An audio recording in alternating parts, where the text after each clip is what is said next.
Dear friends, we discussed about bacteria. How this bacteria will be identified in labs means there is a technique called gram testing.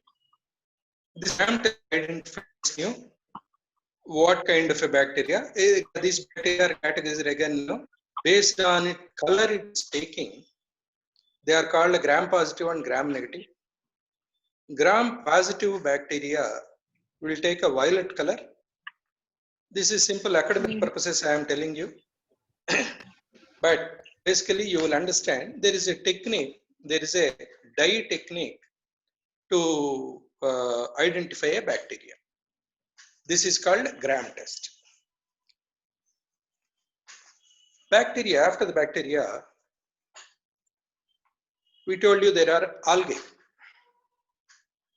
Algae, fungi, protozoa, these are all lichen, these are all there, which we need to know the broader characters. Out of the entire thing, what I am saying, human pathogenicity. If you are talking about a human pathogenicity, that means no disease-causing microorganisms for human beings. Is it okay, madam? There is no disturbance. It's okay. Yeah, it's okay, sir. It's good. One child has a doubt, sir. What is Monera? Ashwin, Monera. Monera. Yes, you can ask your question. And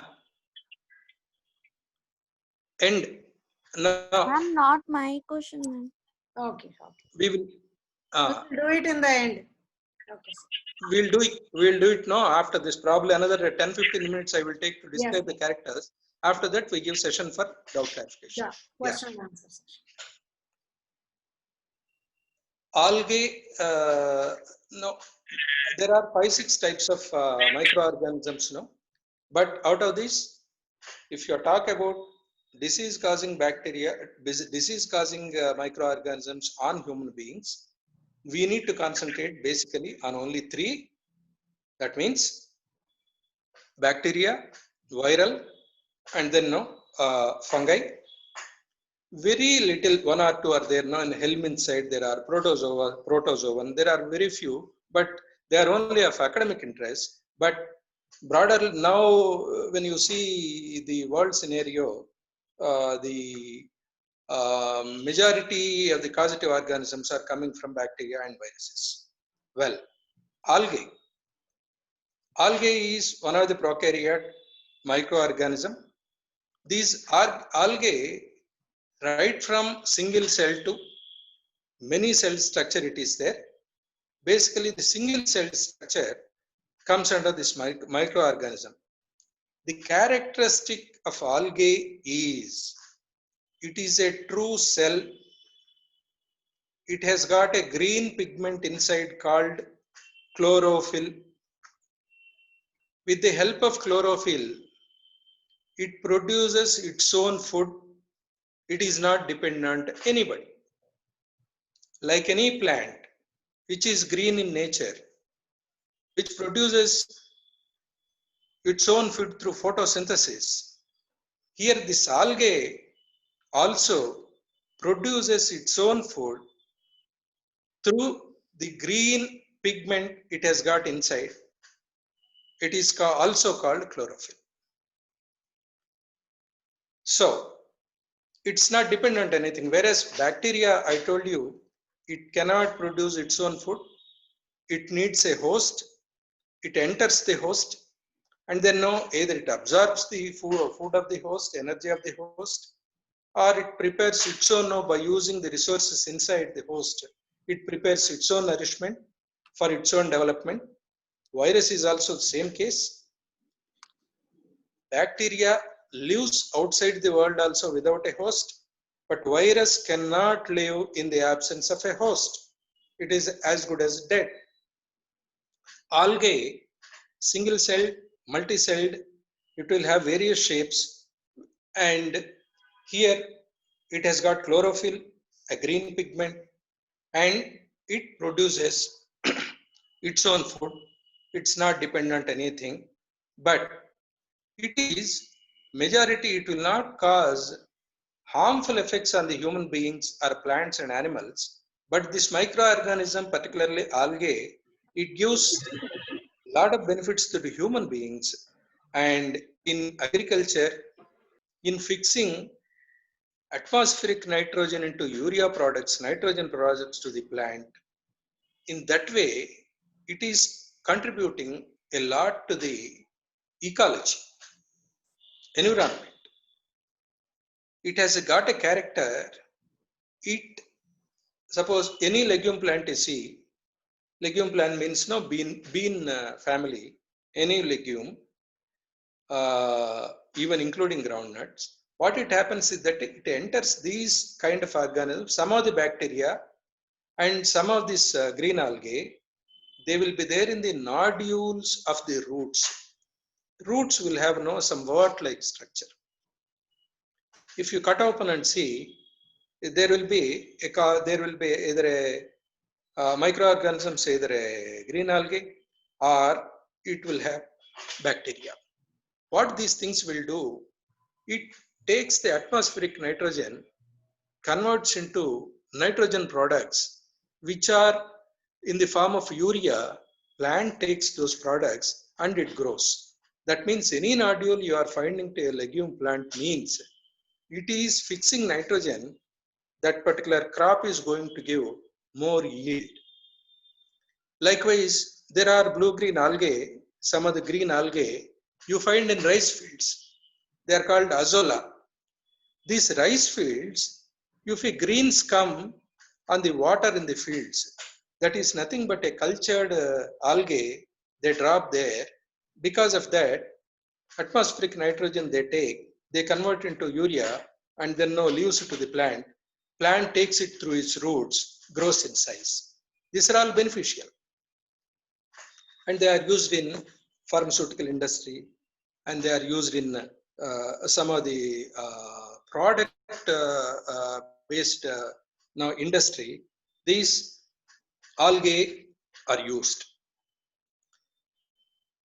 Protozoa, some of the protozoans in animal kingdom, the protozoans is just like it has got its motility.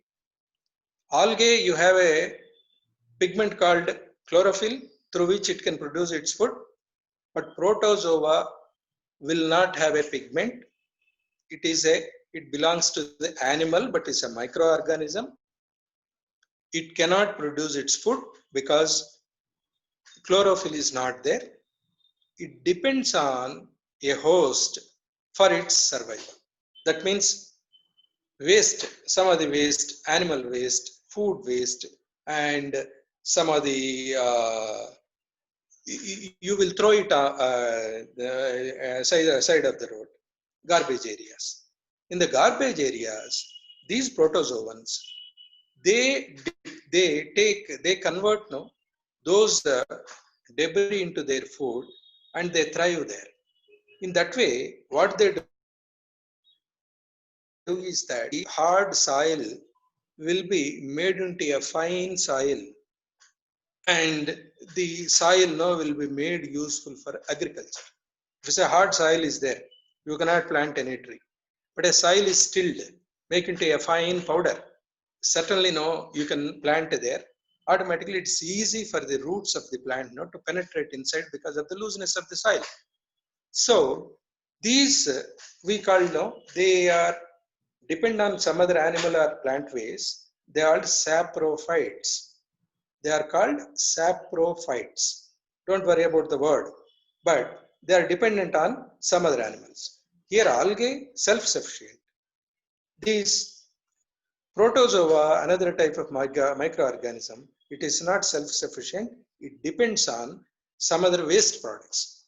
But good products it's not using, but it's not causing damage to it, but it is using waste products, convert waste into useful thing. Then fungi. Fungi is nothing but the molds.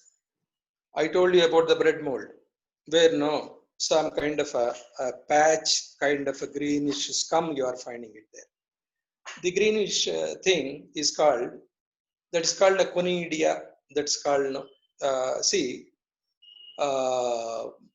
small filament kind of structures.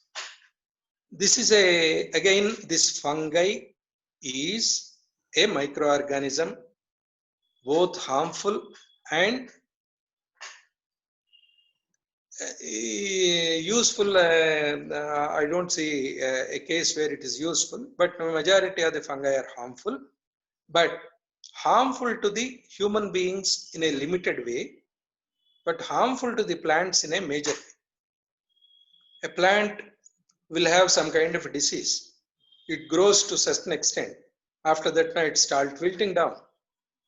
Today the leaf is very greenish in nature, but after some time, after a couple of days, you will find no small brownish things that appear on the leaf.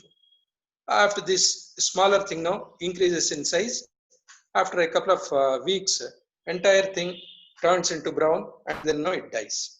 This is called by these are the fungal infections. You call it a smut, you call it rust. All these diseases are fungal infections. That means these fungus, a microorganism, a prokaryote, also causes harmful effects on plants majorly.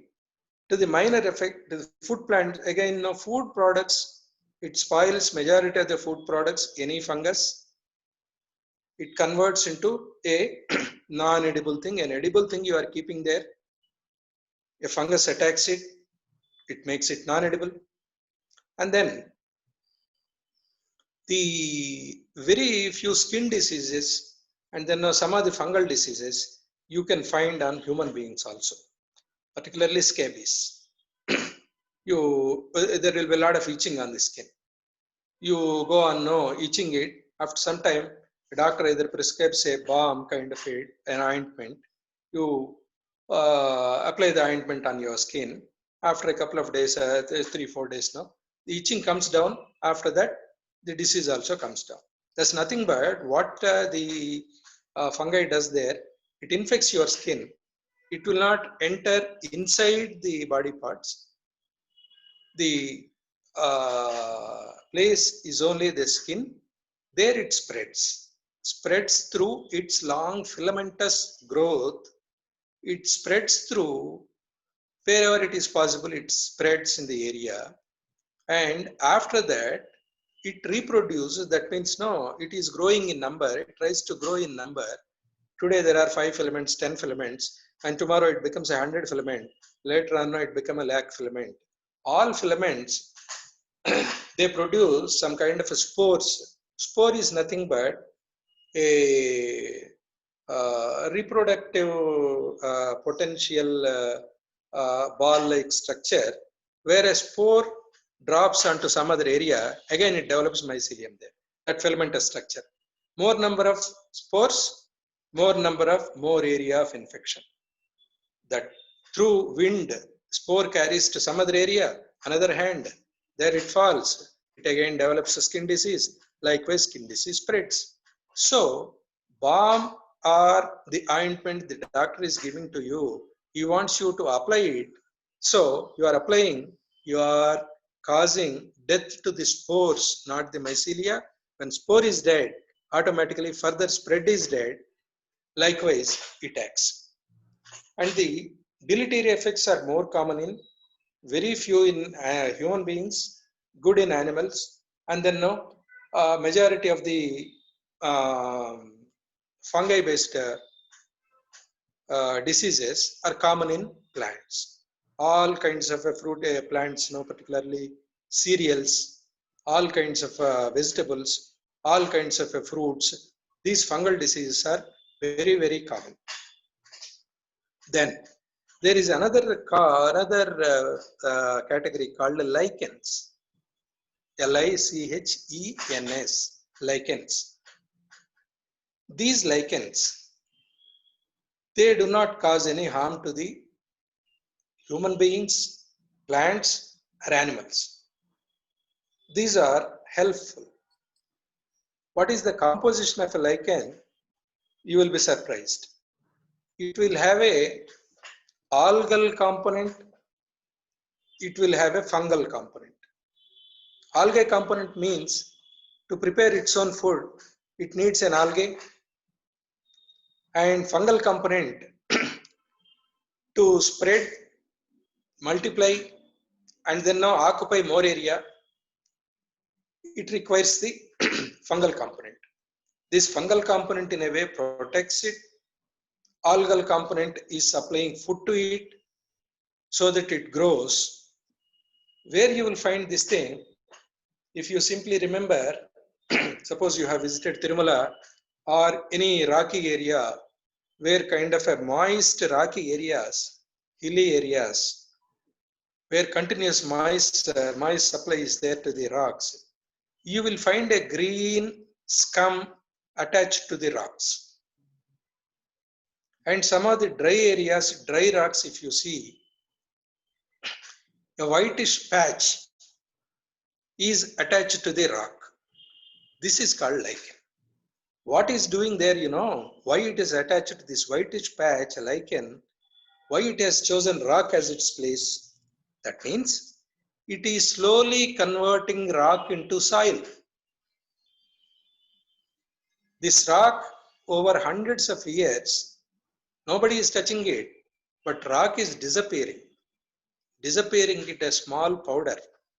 In the place of a rock, after 100 years, you will find it a soil, whereas by chance a seed falls there, where a rock was there earlier, it takes root, and then now slowly that small seed grows into a bigger tree in another 200-300 years.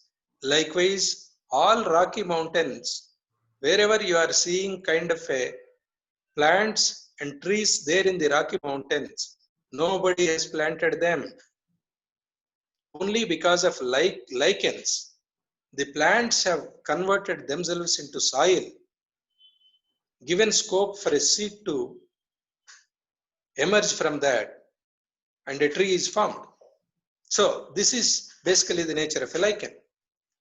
And lichens are used in your cosmetics,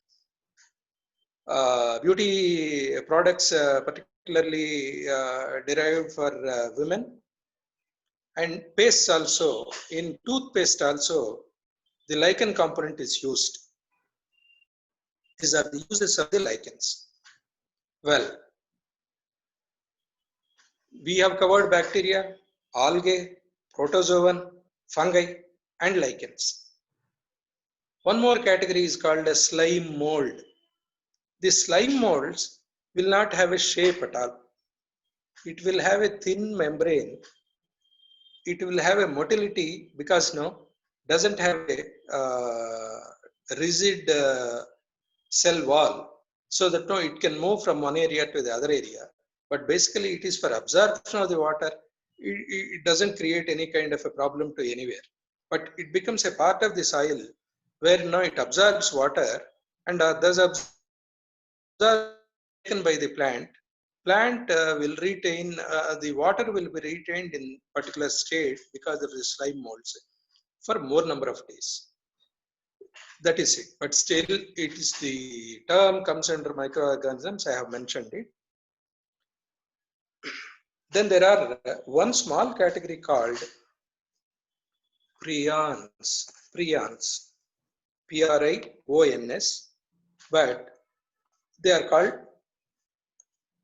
Prions, spelled as prions. These are also the like viruses. These prions are obligate parasites. That means without a host, they cannot survive. The difference between virus and prion is that in the body coat, a chemical called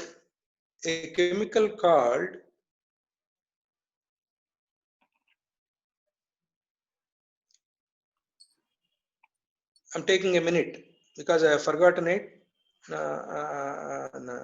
I'm bringing it to you. I will tell you. By the time I close this session, I will tell that it's called a glycan. But what is a glycan? Peptidoglycan, something like that. I will tell you the exact, but this the prion will not have a peptidoglycan in its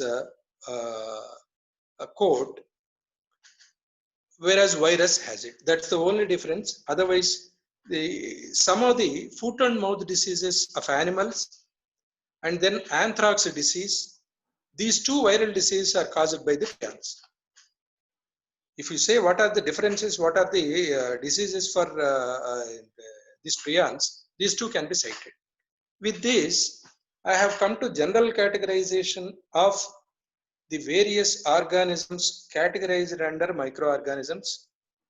I have covered their characteristics, their differences, and then their sizes, their shapes, some of the harmful and then no useful properties of various microorganisms also I have mentioned.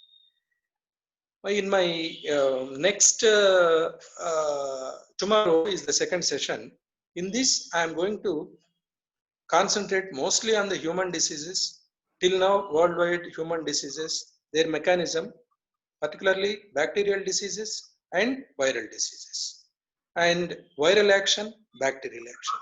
With this basic topics now, basic information that is now encompassing microorganisms and pathogenicity will be dealt with to some extent.